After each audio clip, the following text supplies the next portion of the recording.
gotta understand, this is not the end, not the end. There's a higher plan, our story's not over. We're gonna be alright, I promise. We're gonna be okay, I swear.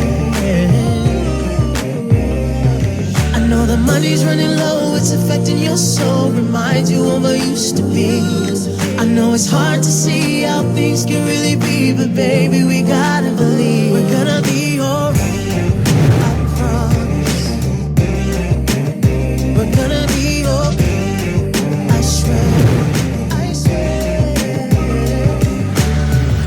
Locked in a cycle of fear of the future, always worried about tomorrow. We gotta understand, this is not the end, not the end. There's a higher plan, our story's not over yet. We're gonna be alright, I promise. We're gonna be okay, I swear. I know the money's running low, it's affecting your soul, reminds you of what used to be. I know it's hard to see how things can really be, but baby, we gotta believe we're gonna be alright, I promise. Ooh, we're gonna be okay, I swear. And if we just step back, we'll see that picture is bigger and better than we ever thought it was. If we just step back, we'll see that the picture is bigger and better than we ever thought it was. Gotta believe it, we gotta believe it. The picture is bigger, better than we ever thought it was.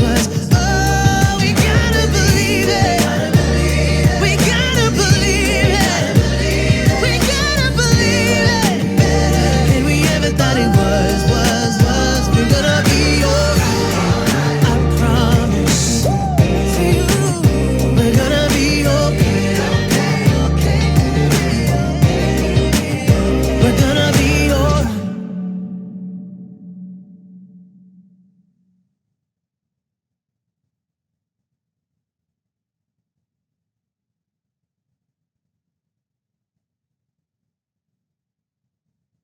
Ni maudhui ya mtandaoni yenye kuelimisha, kuburudisha na kukupa uhakika kuanza na kuimaliza siku yako kwa taarifa na habari muhimu masaa 24 siku.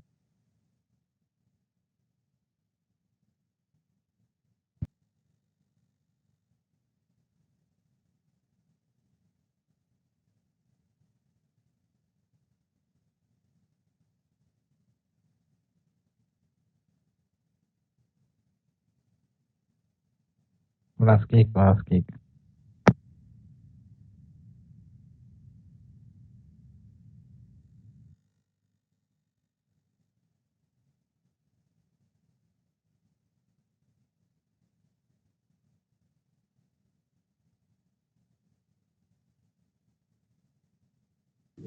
Good evening, everyone. I guess it's also good night, everyone. Okay, so I'll start with the grace. For the things you have received and are about to receive, we thank you, God. May we always put the needs of others before ours.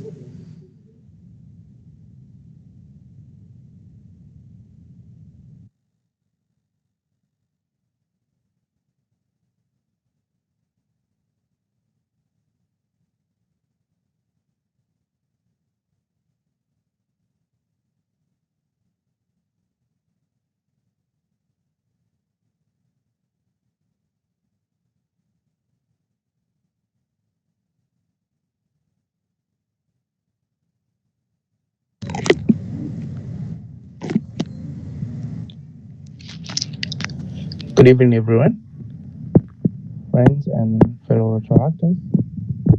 May we raise our glasses if we do have the glasses for the first toast of the day. His Excellency, United Republic of Tanzania, Honorable Samia Suluhu, to the President.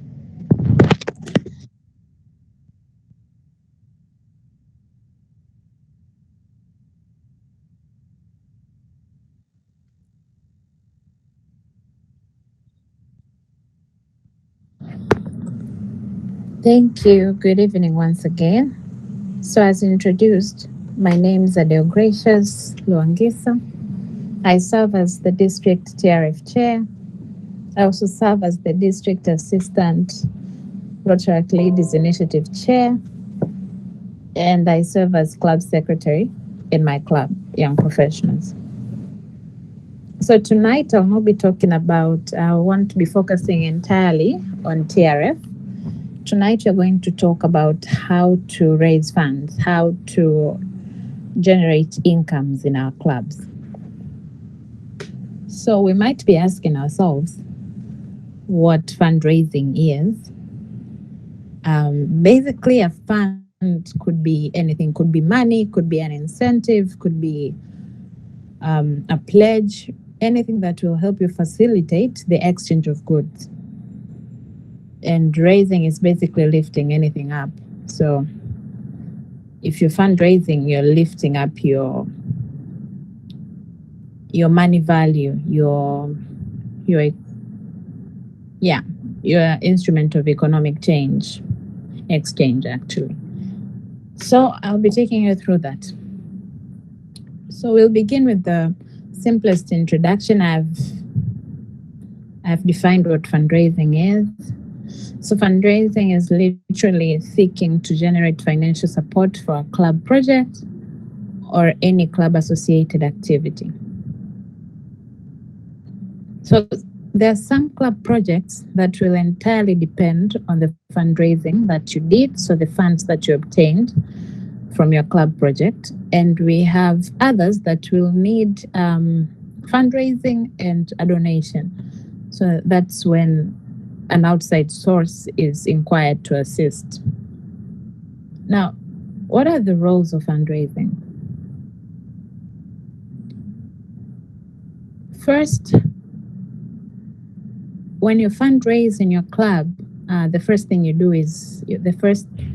that you want to do is provide financial. It's not exactly freedom. It's more of a financial balance in your club. So you could be paying dues through your fundraising if your members are in a very difficult situation, which is not advised. But we advise fundraising for projects and activities. Now, we have major projects and we have very minor projects. For clubs that have received TRF training, when we speak of grants, we actually categorize them: the local, the global, and the district grants. Now, your project could be a local project. It could just be a club thingy. For example, Kairuki do Fund a Child. They did fundraising. It was a mega fundraising. They raised enough money to actually provide needs and pay fees for 5 students at Mikocheni Primary. So we have other forms of fundraising that are done in different clubs for different reasons. Now, that is a local project. But then we could have a district project. For example, we're planning to plant trees. We have the Rotary Earth Initiative. So basically, it began as a club activity. It grew to a country level, and now it's a district thing. So we plant trees. Why do we plant trees? We have so many trees. We're actually trying to preserve the rare, distinct species of trees. Now, for such a project that involves the whole district, now a club won't be fundraising for that. Instead, the district fundraising team, in cooperation with the clubs, will be working hand in hand to raise funds for such an activity. Because again, all clubs will be benefiting from this. Now, what are the roles? I spoke of TRF. So they create awareness and help you in contribution. One of the major ways to contribute to TRF is through fundraising. So that's like the first role of fundraising, apart from club projects. So also You get to conduct training as the one that I'm doing to provide knowledge and build capacity to members, to the new directors serving, to all non-Rotary actors that aspire to be Rotary actors, and such kind of thing. Now, how would you carry out a successful fundraising event? First, you need to time your event accordingly. What do I mean by timing your event accordingly? So, for example, you're planning to have a fundraising event. You're an institutional-based club. So I'm going to speak about the school curriculum and the rotation around that. So you're planning to have a fundraising, and you actually set this fundraising for early August. While you know that around this time, students want to be having their booms to actually help them get cash.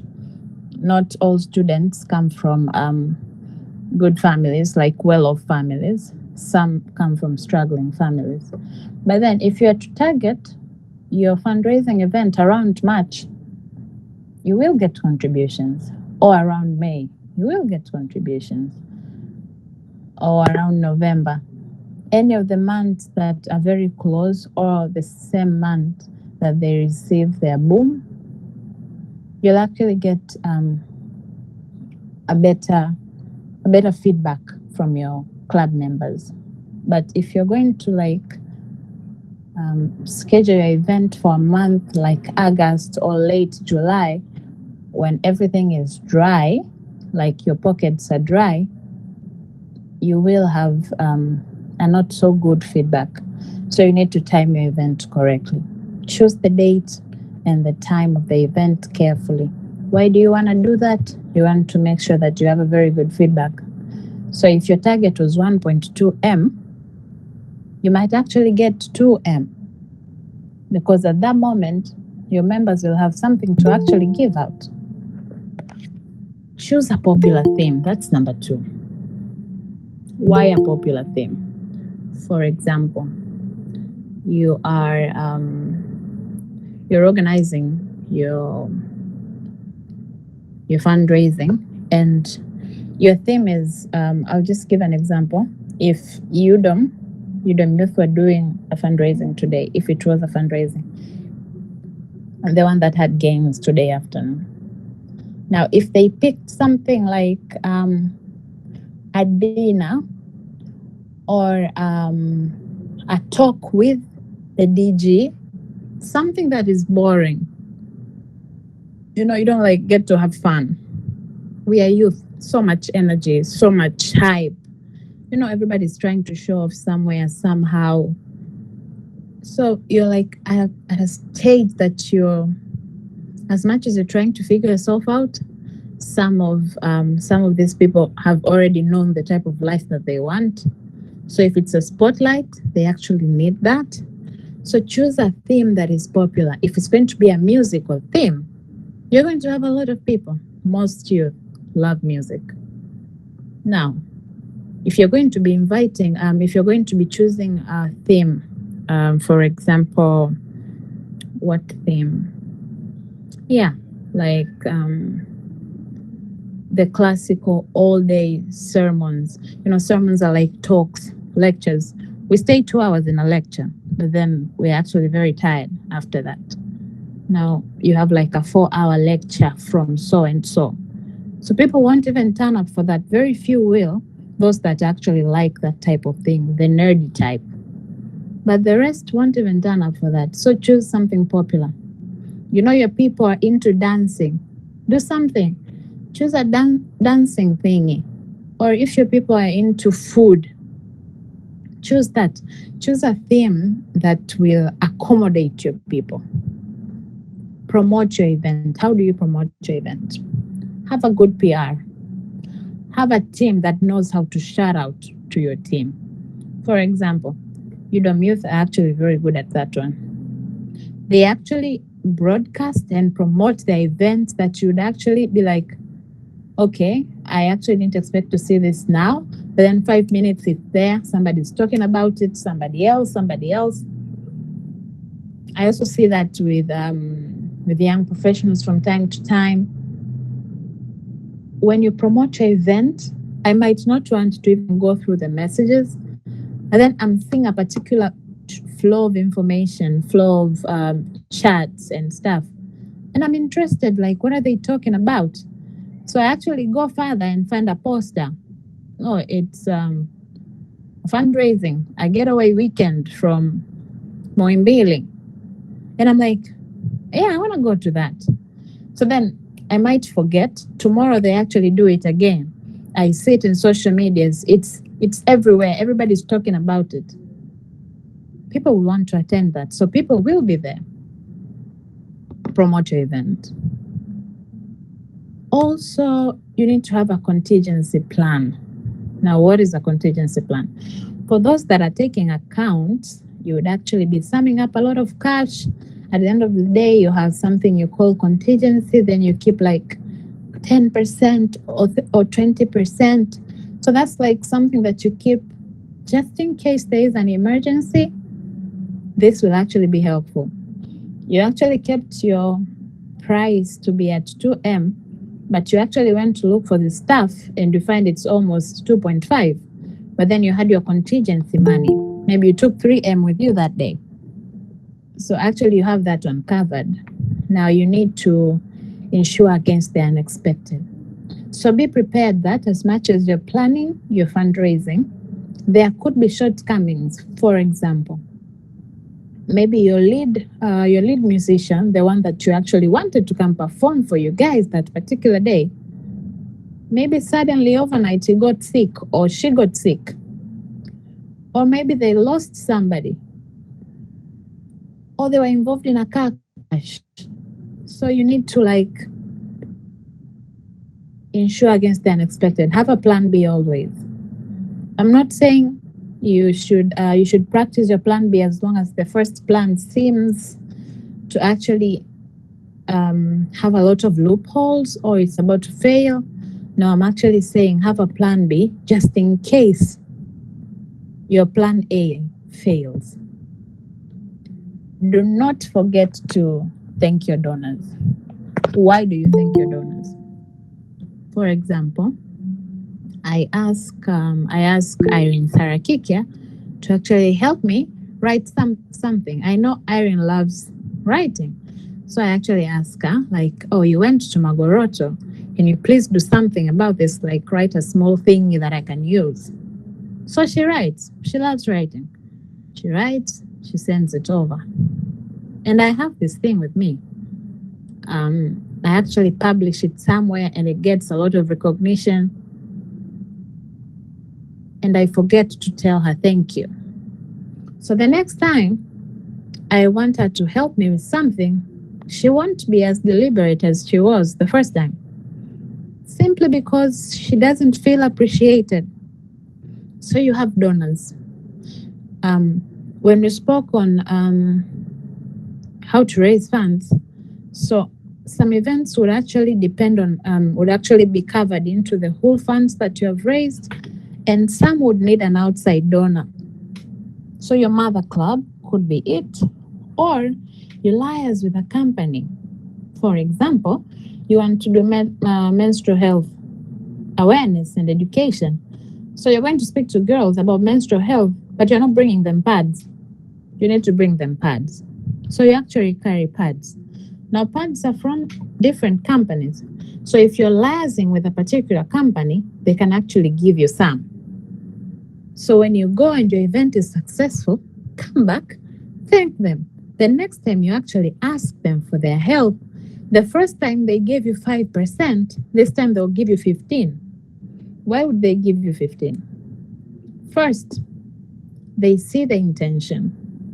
Second, they see the type of impact that you have or you're trying to create. And third, you are very appreciative. You do not have to go buy a boutique of flowers or a collection of brands of chocolates. A simple thank you, a card, a certificate, goes a long way. They might actually not even know what Rotaract is or what Rotary is, but your activity, your actions, what you do to the community, it stimulates to want to do more. So I was actually listening to one doctor from CDC. We were talking about something about research. And he proceeds to tell us there are some situations companies have a particular fund, like a basket where they put these funds that are basically there for anybody who comes to ask for help. So you might actually want to do your event. You reach out to a company and they actually read out your concept note or what your vision is or what you want to do, and they actually help. It's because on their yearly expenditure report and activity, they actually have funds that they keep for those people that will actually need help, but reasonable help. Now, maybe they're interested, for example, Rotary is now interested in maternal health. If you reach out to Dar es Salaam for a blood drive,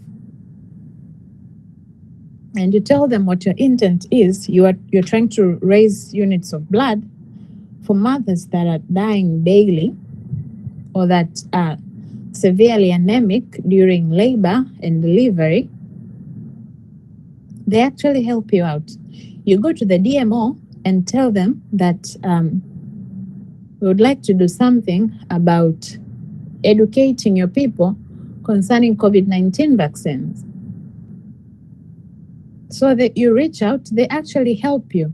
They even identify areas that need more training or more education.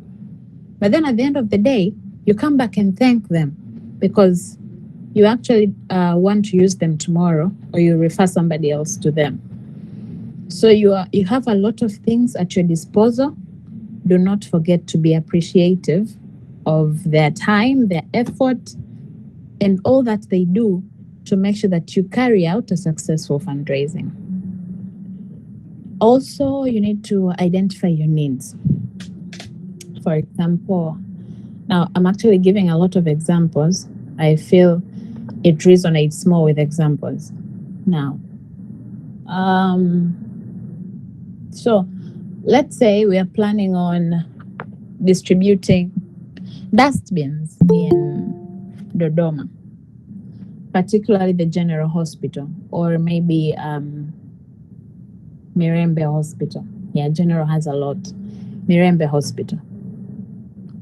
That's your idea. That's like a vague idea, and you're like, how about we actually distribute dustbins and actually start planting trees on the area around the hospital, maybe leading to Itega. Itega is an addiction clinic, like 3 kilometers from Mirembe.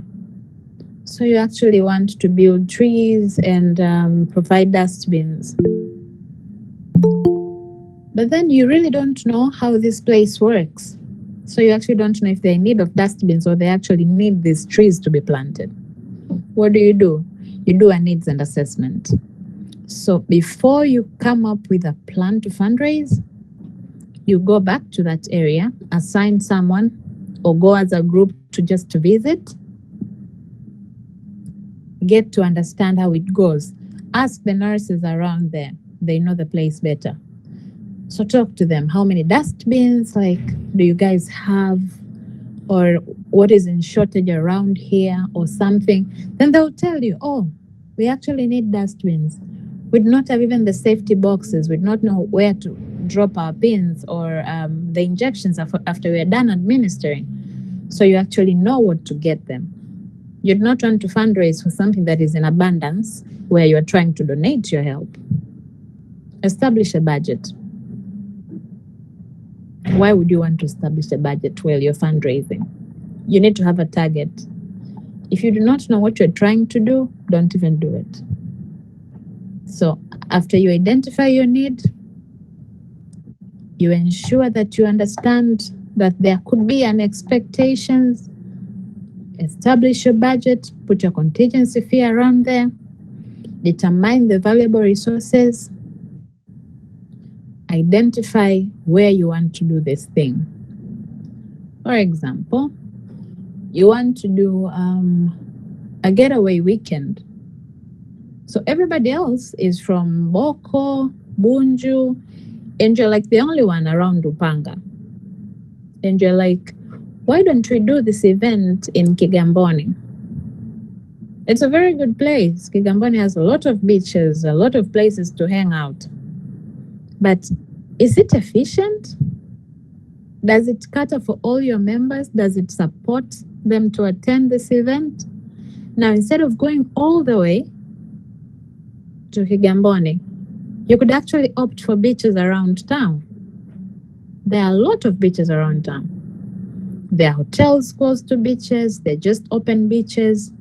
You can opt for that. So it's easier for all those that are coming from very far areas. Bunju, Kimara, Mwisho, somewhere Mloganzira, Kibaha, they can actually access to this place. That's easier. And also, you need to, at the end of the day, you need to give feedback. Why would you need to give feedback? So we have helped your board of directors. We're your members. We have helped your board. We raised funds. We don't know how much was donated or how much was raised in the event. So as a responsible team, you need to be transparent. Now, transparency is a relative term. If the medical field would say something, it's ethically controversy. Now, you need to be transparent, but you shouldn't be transparent to a fault. In this case, you have raised funds with your club. Make sure that you inform them how much was collected and what this thing is going to do, what this amount is going to do. If you're trying to build a library, you can actually tell them, we raised 500K and we're planning to build a small library on a particular school or on block 2 of our building. So your members know what to do. Somebody might have a father with an architect, or maybe somebody has a sponsor, a sponsoring club or organization that were looking to donate books. So it's very important that your people know what you're doing and at what pace you're going with. Remember, everybody is volunteering. Do not make it very hard for them to actually follow up on what you're doing. All right. After that, then we're going to move a bit further into the district levels. How funds are used in club and the district level. I've actually explained all this. They run club activities, they support club activities, support district projects. The contributions are part of the Rotary Foundation, and they make it possible to acquire grants. Now, you know that when you give to the foundation, you stand at a higher chance to receive grants in case you need grants. A very good example is a particular club it's a Rotary club in Uganda, Rotary Club of Kihihi. There are like 16 members. The other day I only saw 9, and those were males. They contributed enough to the foundation that they were able to obtain a grant that they are using to build a tertiary hospital. That's like a very big hospital that has MRIs, ICUs, all those fancy things that you only see at private hospitals and maybe Muimbili, Aga Khan. A very huge hospital. They actually finished in the ICU wing. And that's because they gave to the foundation and the foundation gave them back. It helped them to help the people in that area. I don't remember the area. So while going through my Rotary, I found this thing. So it's a link. I'll actually share it with you guys. You can actually go through it. It's basically how you can actually go about funding and fundraising in your club. I have spoken about most of these things, but a fundraising director would want to know how to plan a fundraising and how to fund your projects. Now, they're very different ways that they have actually stated here. Some are actually absurd, but then if they work for them, you can actually adapt that. I'll just read out how you can create a fundraising plan. So before hosting a fundraiser, you should create a plan that is basically everything I have talked about. Needs and assessment, establish a budget, your contingency fee, identify your donors, the location, the availability of resources in that area. Now that is needs and assessment. Determine the volunteers that will be in the organizing committee. Now you cannot work alone. So as much as you have a fundraising director, you have the president, you have the PR, you have so-and-so, you need active members. So do not pick your committee from the board of directors. Use your members. Create a team. Let them organize. Supervise them when you have, but give them the power to organize. It's actually better when whoever is working with you. So if you have you are a step higher in them in authority, it's actually very nice if you actually let them understand that as much as you're there to lead, it's actually their reins. They're actually pulling the reins. They're doing this. So it's on them. They're organizing. They're the bosses. Once they know they have the power, you'll actually see very good things because they'll be doing it as a team. They're doing it not because you asked them to do it, because they want to do this. They're the boss of what they're doing. I'm speaking that from experience. Most of us have been leaders at different levels. Could be school, could be administrations, could be our career choices, could be anywhere. And when you're at the top of somebody on a particular level, when you're leading them somewhere, it's very difficult when you try to impose what you think is right. It's actually a lot better if you can get to respect your stance. So the same way applies in your fundraising committee. Publicize your events or promote it. You can also fund projects. So I said your mother club could actually help you, the other half. Excuse me. So you could have individual donors, you could have businesses, you could have foundations, other Rotary clubs. For example, the Rotary Club of Mikocheni is actually going to have, what's that called? A marathon. Yeah. This September, I think. November, I think. One of those months. Then the Rotary Club of Oyster Bay is having their usual goat races. The goat races, that is their fundraising event. They fundraised. The first time they fundraised, they did something. They built that. The Rotary Club of Dar es Salaam, they do the Dar Marathon. They built the cancer center in Muhimbili, the Pediatric Oncology Center. So there is so much that you can actually do. And for those who listened to Mr. Hamza, Rotarian Hamza, by then, before he was 40, they raised funds and built the first health building, a maternal ward at the place where right now there is Mwananyamala Hospital. So from that maternal ward, other people began building up, and right now we have a whole hospital. So there is so much that you can achieve through fundraising, through teamwork, and through communal effort. Now, having said that, I'll actually send you this link. You can actually go through it. I think I'm done.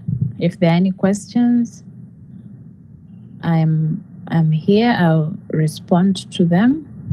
If there is anywhere that wasn't understood, please tell me and I will explain it. Thank you.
Hello. Okay, mimi I'd like to add a little bit thing wakati tunasubiri wengine wapate maswali hapo. Na kitu amekisema hapa ni muhimu sana.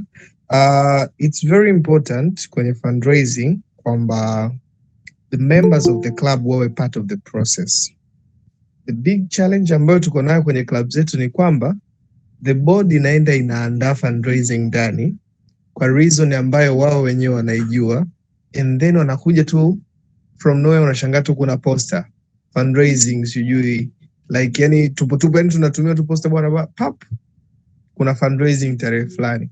People hawajui yani zile plan zetu kama board mnakuwa hamzi communicate. So it's very very very important kuhakikisha kwamba the club members are part of the process, kwa sababu as they are sharing hizo posters ama wanawalika watu kwenye fundraising activities, wanaulizwa like, why are you fundraising? Mnataka hizi pesa mzifanyie nini? Unakuta mtu hajui kabisa kwa nini wanakusanya mali, hajui target ni kiasi gani. So it's very important to make sure kwamba the club members are part of the process wakati mnapanga fundraising.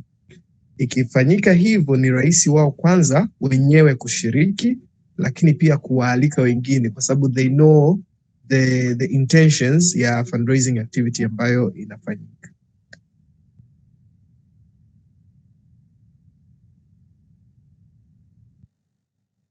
Mimi na swali.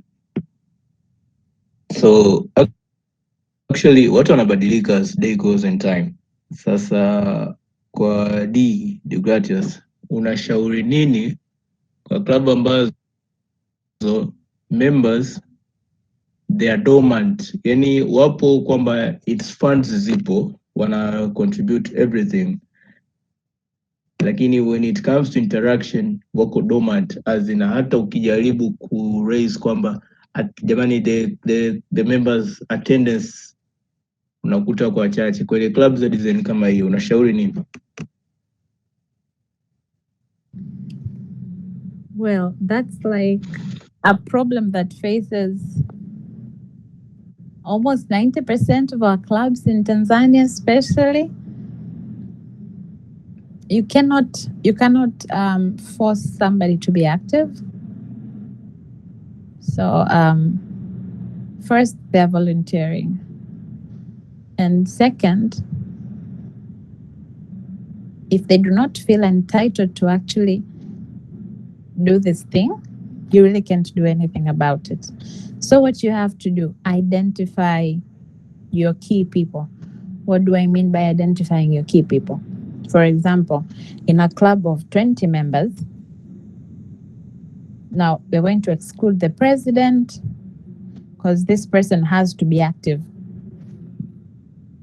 the secretary, the PLDs. So we're taking out the board. I'm assuming in this case, the board is engaged, they're present. Now, if your board is 8 people, so you have more 12 people.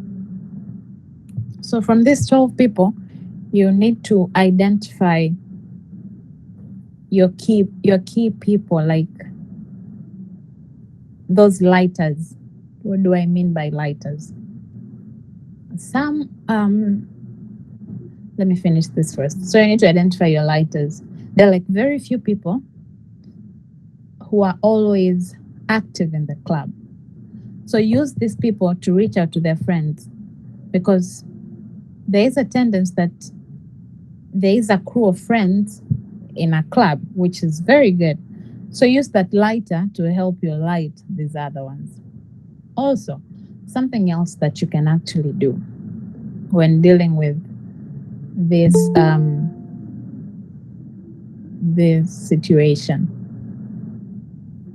When you think, or maybe when you feel like the members are dormant, you need to go back and ask yourself, what was the first reason these people joined this club?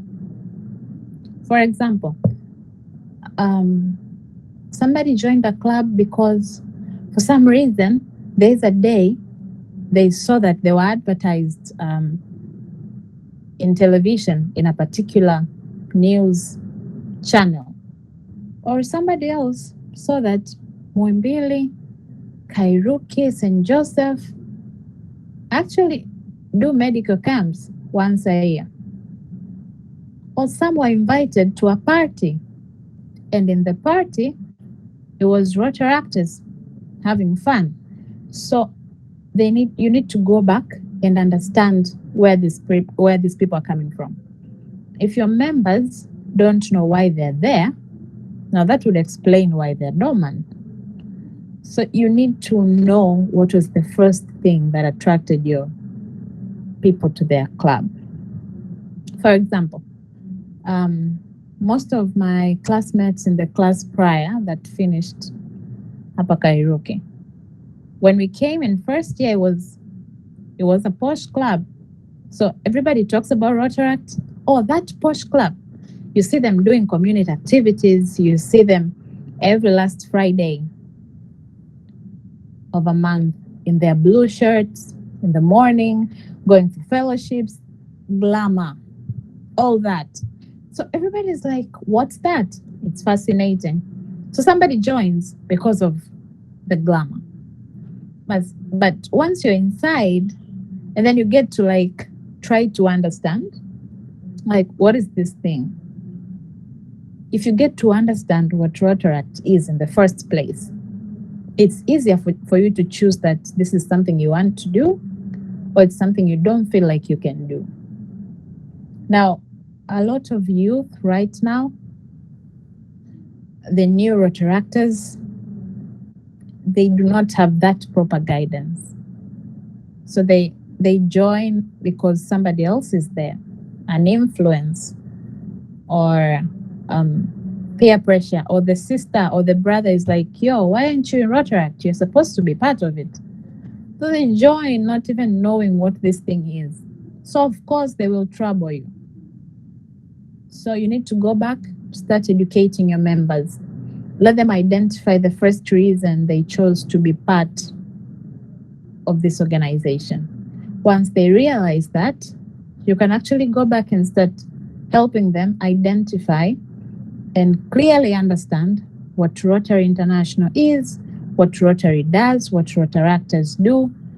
That way, they even know what they're doing. So I won't say members are dormant. Sometimes they just feel out of place. And if you feel out of place, it's human instinct for you to retard and just hold back and want to see what is going on. So I would advise you to go back, reach out to your members personally, appreciate their efforts and their need to be part of the change, to volunteer, invite them over, talk to them, and see how they view the whole Rotaract thing in your club, in your university, anywhere. Then from there, you can actually know how to help. If you feel it's too much for you to help, we have so many alumni, pioneers, past district officials, past country chairs, a lot that know so much of what Rotaract is, or the current district team. Anybody that you feel could actually help you, reach out to them. If they also feel they can't, I'm sure they'll help you and direct you to somebody who can actually do that. So that's what I would advise.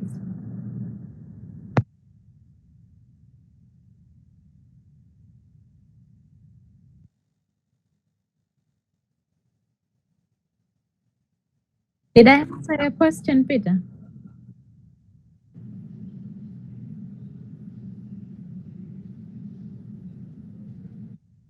Okay. All right.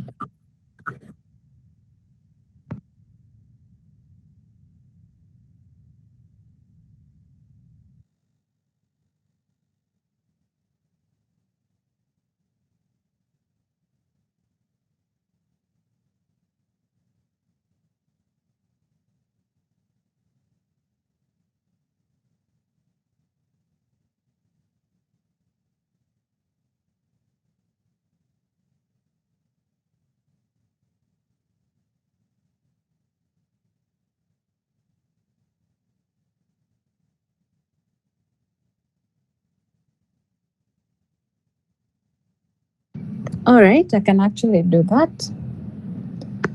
So today we're talking about fundraising.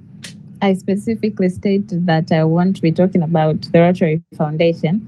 The fundraising is the major tool maker for the Rotary Foundation. So today we identified what fundraising is, what a fundraiser. Now, a fundraiser, in this case, it's a fundraising director in our clubs and a fundraising chair in the district and country team. Their roles, what they have to do, and we identified how to carry out a successful event. These points I'll repeat again. How to carry out a successful fundraiser. Identify your needs, so do a needs assessment. Establish a budget. After you have your needs, so you know that you need particular materials, you need tools, you need professionals, you need assistance, you need guidance. So identify all that, put that in writing. It's good when you have something to go back to. So the next leadership, the next director that comes after you, they actually have something to refer back to. And create your budget, put in your contingency fee. Why would you want to put in contingency fee? You want to put in contingency fee just in case there is an emergency or there is a price that you under budgeted for. So you're actually going to use that cash to improvise on it. Understand the area that you're actually doing this in. So know the rules of the area. If you're planning to do something around areas that belong to the military, so you actually know they have restrictions. So make sure you have the recognitions that can actually allow you to do your activity around that area. If it's a hospital, you know they don't need horns. If it's a courtroom, they don't need all that horns, noise, and stuff. So know your area. Identify a location that can accommodate all members, despite the distance they come from or where they stay. It should be somewhere that is easier for them to reach. Determine the resources that you have and what you need. So that's basically like the first point, your needs assessment. Outline where you want to do it. I said that. Identify volunteers which will be serving or who will be serving in the organizing team. And as CMP Yasin just stated, it's very important that you have your members actively working throughout your projects. which is why we advise clubs to have committees. Your PLD chair, have a committee. Your projects chair, have a committee. Why would you want to have a committee? You're keeping everybody active. And when everybody is active, they actually know what's going on. It's easy for them to ask. And it's also easy for you to notice that something is, there is knowledge lacking between us. Now, if you're into giving and receiving, you would understand when I say it feels happier when somebody understands a topic or a concept the way that you understand it. You don't build them to mislead them. You build them to assist them so that when you're not there tomorrow, the day after, or some year later, they can actually do that. They can actually do it better because you taught them better. Now, it's very easy to mislead a newcomer. Once you go to a new school and somebody tells you the headmaster's office is next to the toilet and you do not even know where the toilet is, they actually direct you and you find yourself on the door of a washroom. It's very embarrassing. So newcomers will always take what you say. So be wise, because they look up to you as their leader. And you will definitely answer for that, you know. It's written in our Bibles that as long as you're the one they look up to, some of their crime will be on you because you failed to guide them. Now, this is not a restricting thing, but make sure that your people understand the correct thing. If you feel you're not in a position to help, ask from somebody who is in a position to help, who you feel can help, and they will help you. So make sure your members are part of the organizing committees. Keep them active, keep them involved. If you keep them involved, they won't be as dormant as we see. Publicize your event, use your PR, start a conversation, talk about it. Let people know that you're brewing something. You know, like I said before, UDOM-Youth are very good at that. They do not segregate their activities, they support other activities, they also air out theirs. So promote, publicize your event, be everywhere, be anywhere. You know, when something recurs, it actually becomes part of, so you actually know that, oh, there's something I have to do at a particular time because you've seen it a lot of time. And at the end of the day, after you're done with your event, measure your success, give a feedback to your members, let them know how well you did it, how successful it became, appreciate their effort, appreciate their time, and enjoy for the time being while you plan for another event. I also spoke about the donors. So there are projects that can be covered with just what you raised in your event, but there are some that would need an outside hand. So we have donors, businesses, foundations. Give an example of that Rotary Club that is building a hospital in Uganda. I love that example. We could have government agencies. If you're doing anything that coordinates or that resonates with what a particular agency does, you can approach them on that. Do not forget to appreciate them at the end of the day. Use other Rotary clubs. So that's in a nutshell what I spoke about. Now, before I give the final remarks, I would like to recognize the presence of the Assistant District Fundraising Chair, Margaret Msemo, is right here with us. I would like to recognize the presence of the past country chair, Rotarian Alois, from the Rotary Club of Morogoro Central. I would like to recognize the presence of Assistant District DCA Chair, Jessica Tadei, who is here with us. I would also like to recognize the presence of visionary presidents, Beata from Iringa, Joyce from Kairuki, Rachel, this is like your training, so, and CMPs, Rodney and Travis.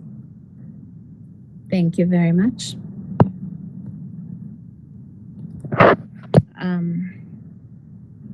So let's take what we learned here today, what we got here today.